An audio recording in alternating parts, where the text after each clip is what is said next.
Tonight, on this edition of UMTV News, the University of Miami Housing Administration has a housing crisis on their hands. We will tell you what caused it.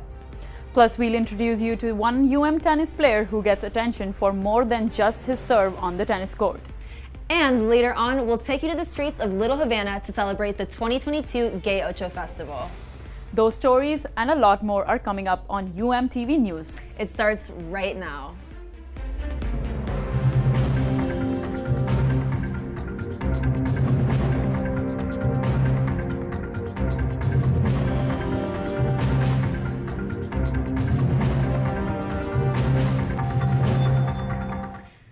Hello and welcome to UMTV. I'm Annalise Iraola. And I'm Shrishi Jaiswal. Thank you for joining us. After over a year and a half of UM students, faculty and staff being required to wear masks indoors, the university has finally lifted its mask mandate on Monday afternoon. The university released an email stating that beginning tomorrow, Tuesday, March 1st, masks will no longer be required in indoor spaces on the Coral Gables and Marine campuses. The decision is in accordance with the Centers of Disease Control and Prevention, which released the new protocol last Friday. The university added that immunocompromised individuals and those who have recently tested positive for COVID should continue wearing masks, including those experiencing COVID or flu-like symptoms. While many students are happy to hear about the end of the university's mask mandate, others are struggling through what some may call UMiami's very own housing crisis. Reporter Kendall Only has been following the story and joins us now live with more. Kendall, why is housing such a problem? Due to the university's over-admittance of students for the spring semester, many residents are having a difficult time finding housing for the upcoming school year, something that was once promised to those who filled out the housing application. I was able to talk to a few of those who are impacted by the situation. Traditionally, students are guaranteed housing once they fill out the housing application. However, at UMiami, the threat of not being able to live on campus for the fall 2022 semester looms. But I know a lot of people are definitely frustrated at this moment just with how many students have been admitted, having people living in hotels. The campus vibe is very different, and obviously there's a lot of talk about housing and residential life as the focal point right now. At the beginning of February, returning students were given the option to apply for housing, which in previous years would guarantee them a room on campus. However, due to the over-admittance of students for the spring semester, rooms filled up too quickly. According to Housing and Residential Life, Lakeside alone received over 2,000 more applicants than they can house. This has left many students displaced for the next school year. I've been an RA, this is my second year, so I have gotten to know housing and residential life quite a bit. I have many of my own residents. They're 18, 19-year-old kids trying to figure out where they need to be living just to get their education, which it's not very fair on them. Due to too many residents applying for rooms, the school even had to change their website mid-February, now stating students are guaranteed the chance to apply, not get housing. This has put many residents in difficult situations. My plans are to graduate next semester, and so I couldn't be an RA, being that I would leave halfway through the academic year. So, this next year I was looking for housing for the first time in a couple of years, and I was, going through the process. And because it was so competitive and so crazy to get housing for everybody, every little bit of priority matters. And so I think, for me trying to, let's say, move into the UV this coming academic year, the little priority that you get for living in the UV previously put some other people ahead of me in the priority line, and that little bit really matters. And while the university is trying to find a space for every student who applied, it is still proving to be difficult to fit in everybody, especially with the coming down of HECT in the summer. It's definitely difficult night, but I'll definitely say that, there's definitely, work to be done and issues that have been seen this past semester, and I know they'll be able to work through it, but it's definitely just more and more competitive. There's definitely a lot of problems that need sorted out.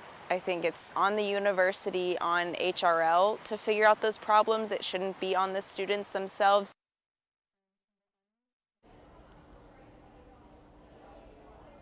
As of now, all housing options are filled.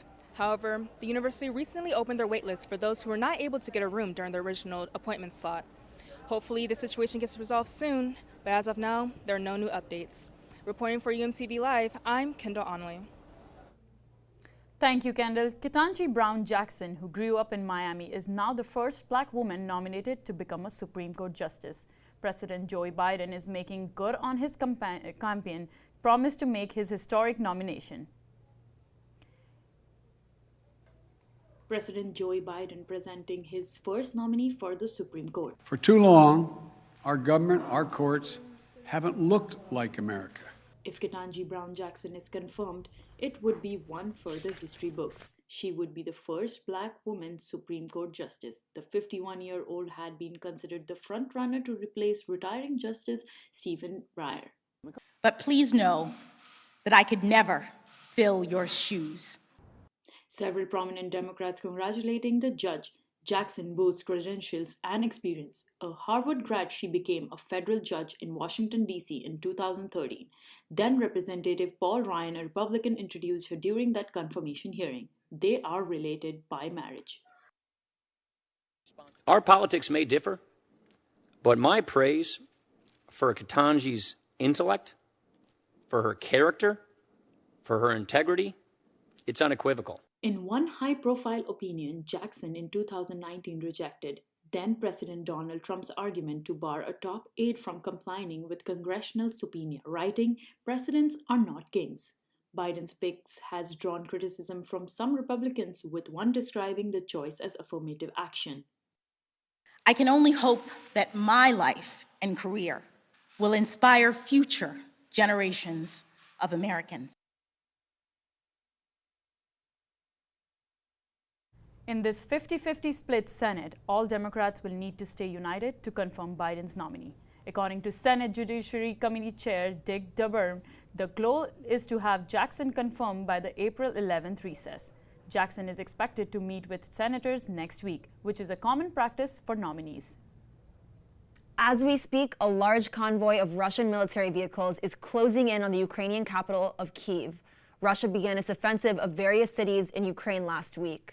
World leaders have condemned the attack. U.S. President Biden stated on social media, quote, "The prayers of the entire world are with the people of Ukraine tonight as they suffer an unprovoked and unjustified attack by Russian military forces." While many Ukrainians have decided to stay and fight against the Russian military forces, an estimated 600,000 civilians have fled Ukraine, according to the United Nations. Time for a short break now, but when UMTV News returns, we will tell you what measures the International Olympic Committee has taken in light of Russia's invasion of Ukraine. And later on, we'll take you to the baseball field for more news on the MLB lockout. Don't go away. What to expect when you're expecting Like here. a teenager. Today, I'm going to show you how to team-proof your home. First step, hide the car keys, preferably somewhere they would never look. Challenges will come up. Be ready for them. Hi, honey. I'm ready for the... Mom, you don't use mannequins in the mannequin challenge. You don't have to know it all to be a perfect parent. Thousands of teens in foster care will love you just the same. The International Olympic Committee has recommended Russia and Belarusian athletes be banned from all sporting events. The IOC released a statement Monday saying the ban is an effort to protect the integrity of global sports competitions and the safety for all. But the committee is also urging other sporting event organizers to follow suit. The IOC says it has withdrawn the Olympic order from Russia President Vladimir Putin. An tennis player has spoken about her emotions and feelings regarding the current conflict in her home country. She described the past week as the worst time of her life and spoke about how worried she is for her family, who are currently taking refuge in the southern city of Odessa. It's been a horrible time for all Ukrainians who are there, who are outside, also watching. We haven't been sleeping much, been trying to see what is happening, how we can help, and what we can do. But this has been the worst time of my life, because I have my parents, I have my friends, it's my people, my Ukrainian people who are fighting there for our country. If you want to play tennis in this US, it's not hard to grab a friend, find a court, and start a rally. But in some other countries, it's not so easy. Reporter Erica Jones is live in the SOC courtyard to tell us more about UM tennis player who did whatever it took to find his way to the court. Erica? It's easy to think student athletes eat, breathe, and live their sport. But believe it or not, they actually have lives outside the game too. I got the chance to catch up with Miami men's tennis player Bojan Jankulovski to see what he's like when he steps off the court. And it might be even more impressive than when he's on the court. When you hear tennis, you probably think of rackets, courts, and neon yellow balls. But that is not how it started for Miami's fifth-year tennis star, Bojan Jankulovski. When I was 4 years old, like instead of watching cartoons or playing with toys, I would be glued to the TV watching tennis. And at that time, I didn't have rackets, I didn't have tennis balls, none of that. So I first started to play, to hit. I was hitting like stones and rocks with a broom in my backyard. And his backyard was not in the United States. Bojan grew up in North Macedonia, a small country in Southeast Europe. Where I'm from, tennis is not a big sport at all. And in my family, no one has ever played. But nothing would stop him from getting his hands on a tennis racket. And once he did not put it down. By the time he was 13, he was competing internationally. His teammates are inspired by his dedication to overcome whatever it took to follow his dreams. I always look at him, as a somebody that I just want to follow, because I knew that by doing that I was gonna succeed as well. And we know Bojan can serve and swing, but there is so much more to him that we don't get to see on the court. The 23-year-old can talk to anyone in 7 different languages. So that would be Macedonian, that would be Serbian, Croatian, Bosnian, Montenegrin, Bulgarian, and a bit of Russian. And English, obviously. I'm still struggling with that one. And anyone who's ever met him will tell you he is quite the character. His way of interacting with people almost always makes him the center of attention. Well, I think that he doesn't have a filter at all. If he wants to say something, he's gonna say it. But with all the best intentions. I just know that he's gonna be so smiley, so loud. Good morning, guapa. And then he's a great guy. Like, he's gonna make you happy, like, no matter what. There is no one day that he's not, with this funny attitude. So he has the athleticism and personality. But there's one more special talent that all his friends rave about. See him dancing is the best thing that you can ever see in your life. That is the best quality that he has, I think. Unfortunately, I couldn't get him to dance on camera. But if you really want to see him move his feet, come watch him play his last season in orange and green. I promise it'll be a close second. Bojan will take the home court this Friday at 4 p.m. against Wake Forest. If you haven't seen the Miami men play, you definitely want to check it out. And make sure to stop by to say hi to him after. Maybe you'll even get to see him dance. For UMTV, I'm Erica Jones. Thank you, Erica. The start to Major League Baseball is officially delayed. The 162-game season was set to start on March 31st, but as of early this afternoon, fans have some sad news. After months of debate between MLB owners and players on a new collective bargaining agreement, they still cannot come to terms, and until they do, the season cannot begin. The MLB Players Association unanimously vetoed the owners' best and final offer. At this point, it is unclear when negotiations will resume. Time for a break, but when we return, we will take you to the South Beach Food and Wine Festival for some Mexican cuisine cooked by celebrity chefs. And we will tell you which festival is back after 2 years. Don't go away. Right! Bro, but you're not even gonna do anything! Yes, I was! Yes, no!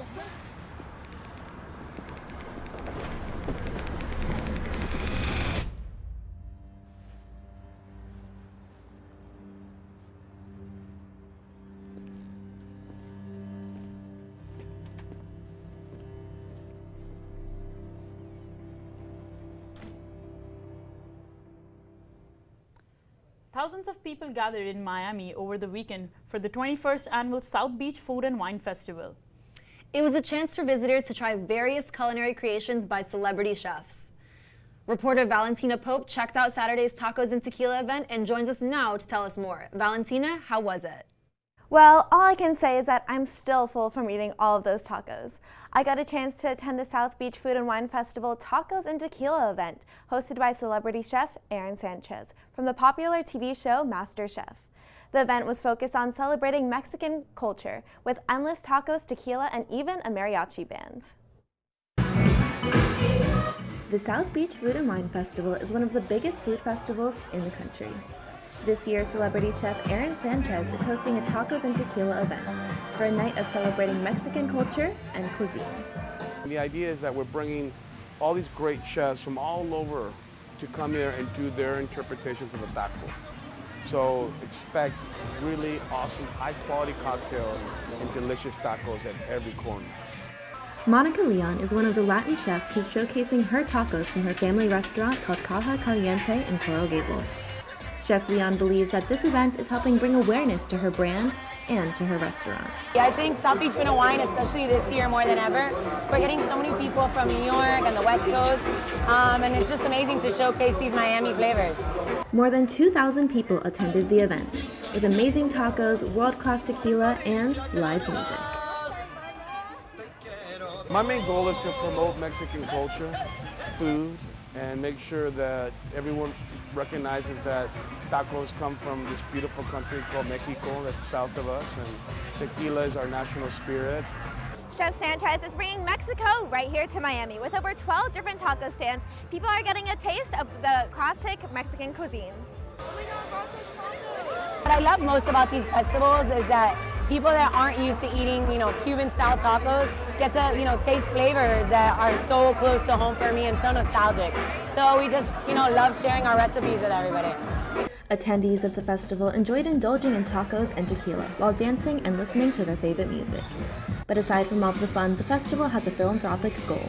I want to make sure that we're honoring all the youth, which is our most valuable commodity. All proceeds from the event go to support the Aaron Sanchez Scholarship Program, helping aspiring chefs pay for culinary schooling. Getting recognition for the Aaron Sanchez Scholarship Fund.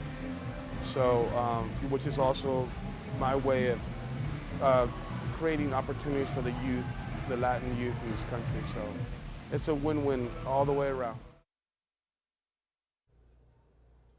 The event raised an estimated $600,000 to help empower aspiring chefs from the Latin community to follow their dreams and attend the Institute of Culinary Education in New York City. I'm Valentina Pope reporting for UMTV. Thanks, Valentina. And speaking of festivals, after 2 years with No Gay Ocho Festival, the Little Havana neighborhood of Miami was full of sights and sounds once again. Musicians, performers, artists, and food vendors lined the streets, and Little Havana shut down several blocks on Calle Ocho for its annual Hispanic Latino Pride Festival. So this is actually my first Pride. I've lived here in Miami for the past 3 years and I haven't got a chance to experience it the way that I want. So I'm really lucky that through volunteering today with the organization and Outshine and connecting with all the different other organizations, I'm able to experience it and feel the joy of the community and the music and the dance and the energy. The energy is inexplainable. More than 80,000 people attended this year's Gay Ocho Festival. The festival began in 2016. And the party goes on. Mardi Gras Festival culminated Tuesday with Fat Tuesday, which is French for Mardi Gras. It's the last day of paradise and feasting before the start of the Lent. You can participate by attending a local Mardi Gras parade, preparing a feast, and enjoying a king cake. Wow, I can't wait to get myself a punch key after this. Me too. And that's all we have for today and for this edition of UMTV News. Thank you for joining us. We'll be back next week at the same time. Stay safe, have a good night.